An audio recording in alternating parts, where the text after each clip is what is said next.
There's no question that if we cut taxes at the federal level, the rich will get a bigger tax cut. It's always that way. You know why? Because the rich make more money. So if you cut their taxes, they will save more money than the person making $25,000 a year. It's always that way. The debate is about whether we will have economic growth. That's what you're trying to get. And we can look at history, and you can tell me where I'm wrong on this. JFK's tax cuts that LBJ signed into law in February of '64 led to economic growth. We had money for guns and butter. We had tax cuts under Ronald Reagan. Revenues actually doubled between 1980 and 1990. You could talk about inflation all you want, but revenues did go up, not down, after taxes were seriously cut at the top end. More jobs were created, we had economic growth. Bill Clinton cut the capital gains tax from 28 to 20% in 1997. Guess what? We had balanced budgets for 4 years in a row. We had projected budget surplus.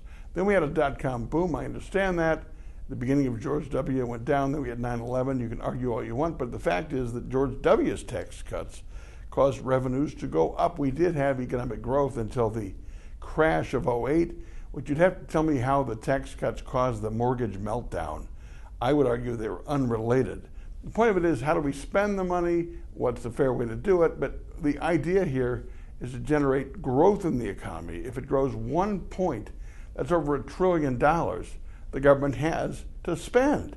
If you want to spend more on education or on battered abuse shelters or on early school programs or on technical colleges, you need more money.